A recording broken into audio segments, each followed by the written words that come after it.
All right, we're going to finish up this series on rules of logarithms, and we're going to get to apply some of these rules with some real-life word problems. But let's first take a look at writing a logarithm in terms of a given log.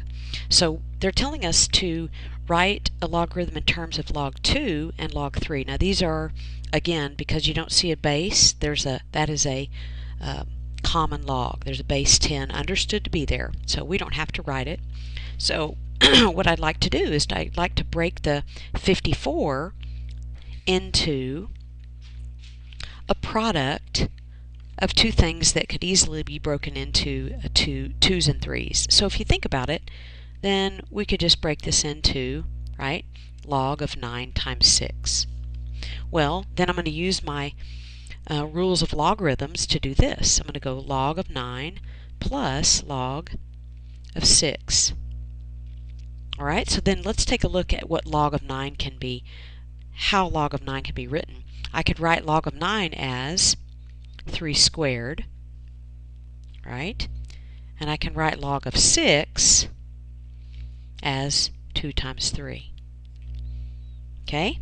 So let's continue to expand this because that's going to allow us to get it into the appropriate logs. So we know that the 2 right here can come around to the front. So I have 2 log of 3. And again, this is just one way to do it. This is just the first thing that comes to mind for me.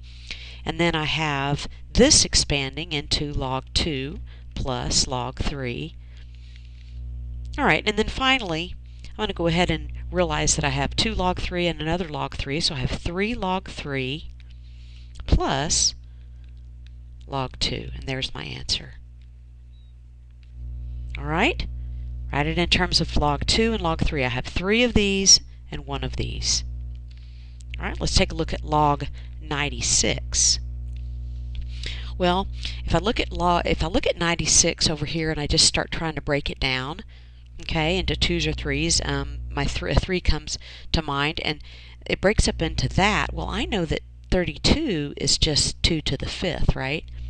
So let's go ahead and do this. Let's go ahead and rewrite this as log 32 times 3, right? Now, using my properties of logs, I'm allowed to write this as log 2 to the 5th times 3, and here we go, log 2 to the 5th plus log 3, and I'll finish it up with bringing the 5 around to the front, log 5 log 2 plus log 3. And I believe that's what I got before, and that's what I get this time. That's good news. There we go. Alright, so let's take a look at a couple of formulas that we're going to be using in the next 3 examples, and that would be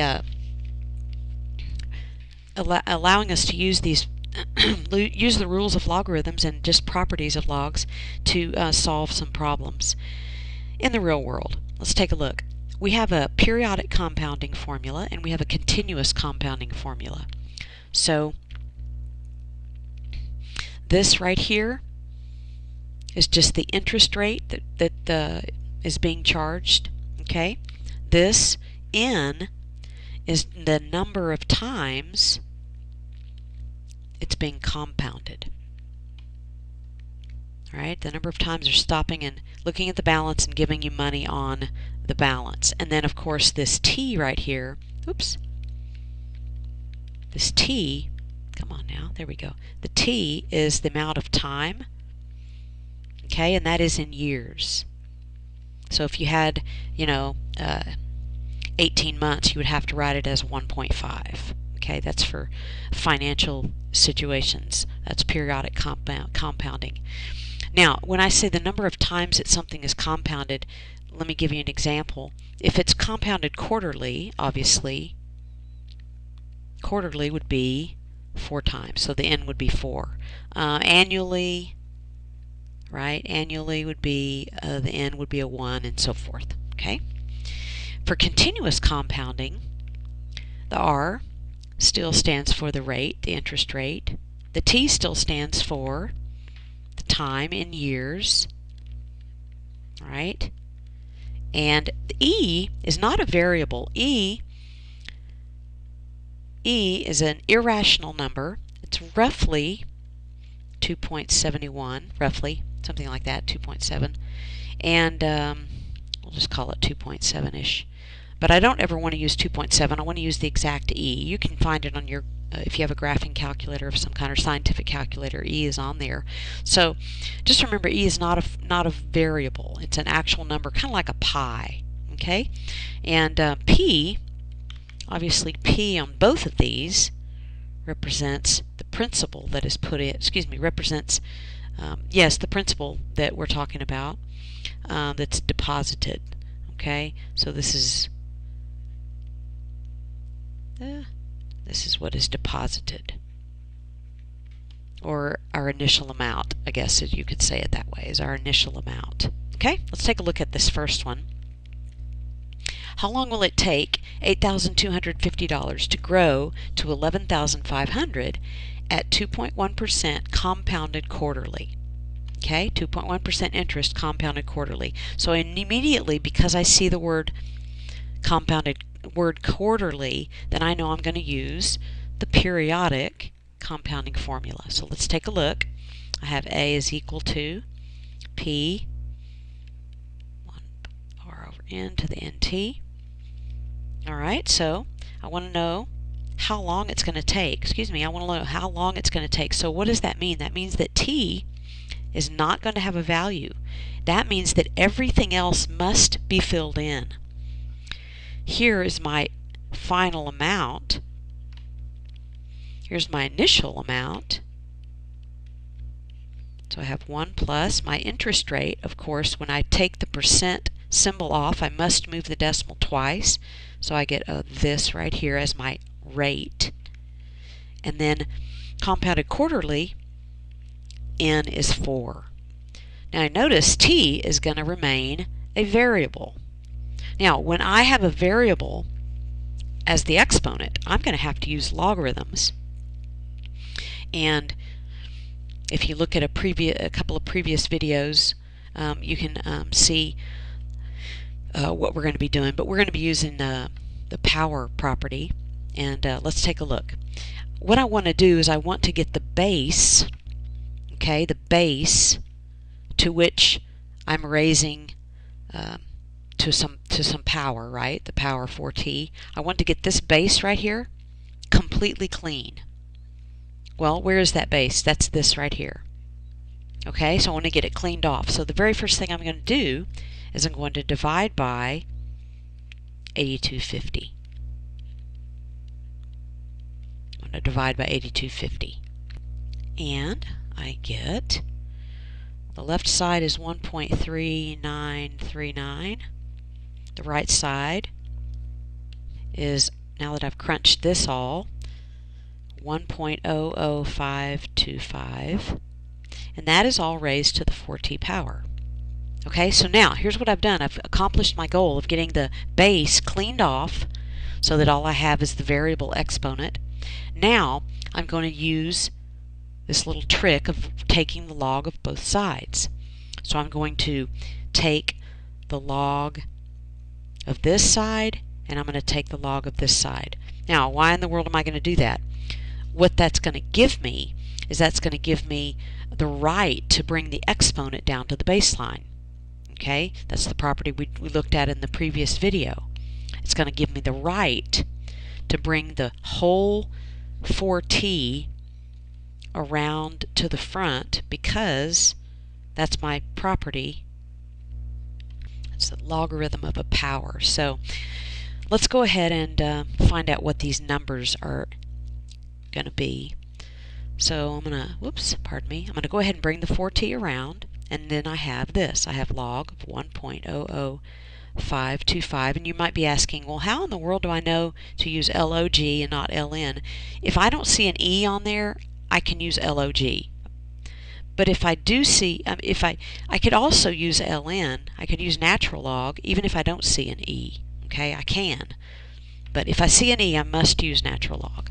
Okay, so as you can see, the t is right there. Now it's on the baseline. Okay? Well, let's just look at what's going on here. This right here, oops, change color. This right here is an actual number. It's a number. So is this. This is some number. I'm going to go ahead and put them in the calculator to let you see what we're doing. I'm going to put in log of 1.3939, and that gets me this on the left side. 144. I'll just round it to 4 digits, which is pretty usually enough. And then I have 4t times log of 1.00525, and I get this 0.002, we'll call it 23. So really all I need to do now is to divide by whatever's around the t. So I'll just do this whole thing together. That whole thing. That and that. I could get the single answer, but I'm not going to worry about it. So then I'm going to have a t on the right side, and let's see what we're going to get. Okay, so it looks like a little over 15.5 years, roughly. We'll call it that, so we'll just turn that into approximately. Okay. Alright, so how long will it take 8250 to grow to 11500? Well, if we have that interest rate of 2.1 compounded quarterly, it'll take about a little over 15.5 years. Okay, let's take a look at the next one. How long will it take 2,000 to grow to 10,000 at this compounded continuously? So let's take a look at the formula. PE to the RT. Again, this is the final amount. My initial amount is 2,000 times E, and then my decimal is 0.0185. It's growing, and so it's positive. And how long? And so I'm going to go ahead and, make that t stand out. Okay, that's the value for which we're solving. I need to clean off around the base. The base is e this time, right? So I'm going to have to clean off around it, which means I'm going to have to divide by 2,000. And also, I'm going to have to use, once I get this clean, I'm going to have to use natural logs. So what we have here on the left is 5 is equal to e to the 0.0185t. Now, I'm going to take the log of both sides, but I must take the natural log because there's an e involved, right? The base needs to match that argument. Now, let's take a look at what we're allowed to do now. This right now is allowed to come around to the front. So let's clean it up and rewrite it. I have log 5 on the left, then I have 0.0185t natural log of e. Now if you put this in your calculator right here, this thing right here, you don't even need to put it in your calculator, do you? Let's take it over to the side here. We have natural log of e, which means log with base e of e. Let's do what we did on the previous part of this video, set it equal to a random variable. Okay? So then we have e to the y is equal to this e right here, which has an understood 1. This whole expression then should be 1. That whole thing is equal to 1. So I don't need to do anything about multiplying that thing right there by 1. So I'm going to finish up by dividing by 0.0185, 0.0185, and we'll find out what t is. So t is going to be on the right hand side, and let's see what we have. So you ready for this? About 87 years. That's what happens when you make up your own problems. Okay, so let's take a look at one more and we'll be through. Sorry, this is a little bit lengthy. At what interest rate? Now this time we're solving for interest. At what interest rate must $12,000 be compounded annually to equal 25,000? So to little over doubling it. So we're going to cause it to become this. We're going to have initial value of that. There's my p. E to the what? R, and then a 10. 10 for years. Again, clean off the front by dividing by 12,000, excuse me. And we get 2.1125 on the left e to the 10r. I'm going to take the natural log of both sides. Why are you doing that? Because it allows me to bring the exponent down to the baseline. So let's rewrite it, clean it up. Natural log of 2.11. Excuse me. Yes, that's right. 10r times natural log of e, and we know that that equals a 1. So let's just divide by 10 and get our answer. So the interest rate is 0.074 blah blah blah. In other words, the interest rate is roughly 7.4%. All right? Thanks for watching.